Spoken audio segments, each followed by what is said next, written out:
Thanks, Jarek. I would first of all like to say thank you to Panther Nation because, boy, did they show up yesterday. They were extremely loud, and hopefully we made them very proud. But thank you to Panther Nation. We'd like for them to continue to come out. I'm going to just really talk about both games because the scouting report was extremely similar for both opponents.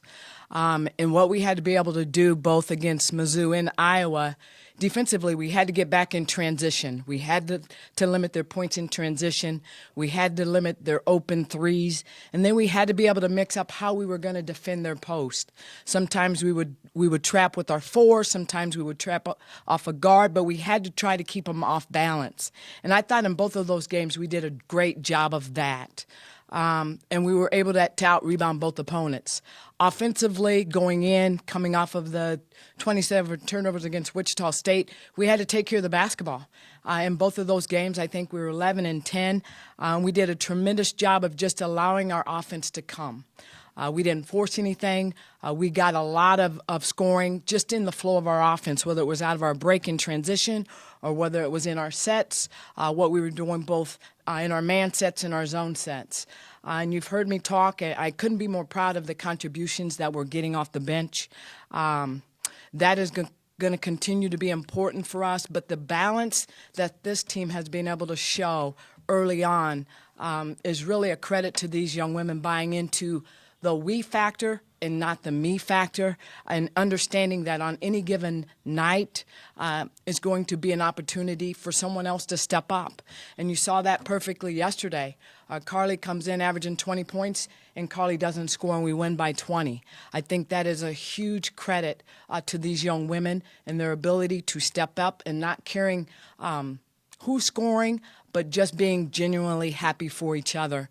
So very, very pleased with the overall effort, our attention to detail, our ability to minimize and maximize runs in both of those games, and just a tremendous effort on down the line from everyone.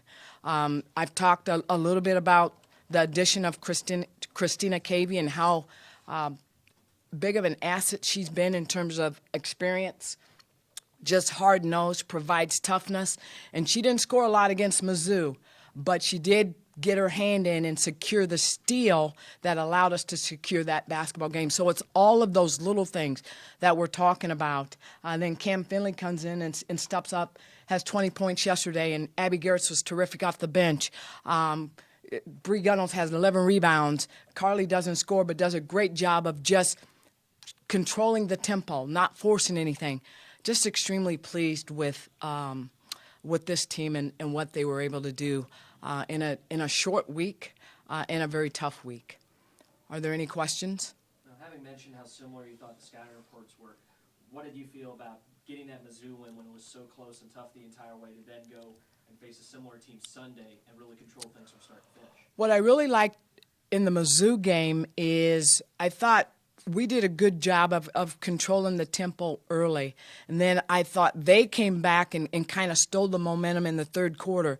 But I liked how resilient this team was and how poised we stayed when they took the 1-point lead, and our ability to make big plays after big plays in crunch time at Mizzou. And then just, you know, we knew once we was able to win that game in a very tough environment against a very tough opponent on their home floor, the opportunity to come back and host Iowa, who we're very familiar with. A lot of our kids have played against each other on the AAU circuit, but just to be able to host Iowa, a Big Ten opponent on your home floor, as a competitor, you don't ask for anything better than that. What's that next level for your team, or what are some areas that you'd like to see this team continue to get better at to even, you know, build on this strong start?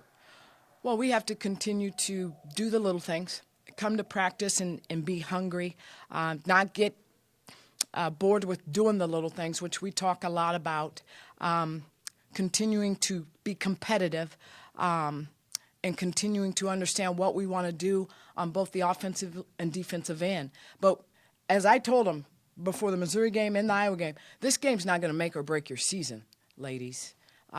We have a lot of work to do, and we understand that. We respect everyone, and we fear no one. So our next opponent, the Iowa game was only a big game because it was our next game. Our next big opponent is Northwest Missouri State, and that will be our approach. But having the week gives us an opportunity to take a couple days off and rest our minds and our bodies, get some treatment, and get our minds ready to continue to get better for a very good Northwest Missouri State team. How appreciative have you been of Lisa Bluter and her program that, not every UNI team gets the opportunity to play Iowa or even do so at home, but you've been able to work out this alternating series even as Iowa gets more conference games and therefore loses more non-conference? Well, obviously there's a lot of mutual respect, but for them willing to continue to have this series and be willing to alternate, it means a lot to our program. Like I said, Lisa and I had an opportunity to coach together with USA Basketball. We spent a lot of time together and had some really good talks. I know if there's anything that I ever needed, I could call on her, and I know she knows the same. But there's a lot of mutual respect there, and we have a lot of what they've been able to do both at Drake and at Iowa, and how they get their teams to continually compete at a high level is a credit to their coaching staff. I got to believe you're not surprised you won the game because you feel you're going to win every one, but were you surprised at the margin of victory? Yes and no. Yes, in the fact that, the third quarter couldn't get over fast enough for me, Tom. I'm just going to be honest. You knew I was going to make a run. We knew that. But what we were able to do in the first half was able to get a couple of their starters in foul trouble. And then we just kept saying, be aggressive, be aggressive, be aggressive. And when you're playing with that much confidence and you're able to get stops, and you're distributing the basketball and so many different people are scoring for you, you just continue to stay in that mindset, and was very, very proud of our ability to stay aggressive and continue to make plays.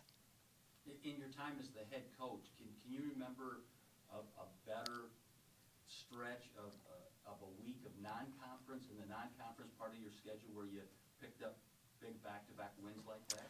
No, I don't know that in my years we've played back-to-back BCS opponents, but I will tell you this: this team did a terrific job of preparing and getting themselves ready to play, and that's what you want as a coach, And I told them this isn't about the past, and this isn't about the future. It's about the moment right now, and the only thing, it's a one-game series. And we just got to figure out how to get to 1-0.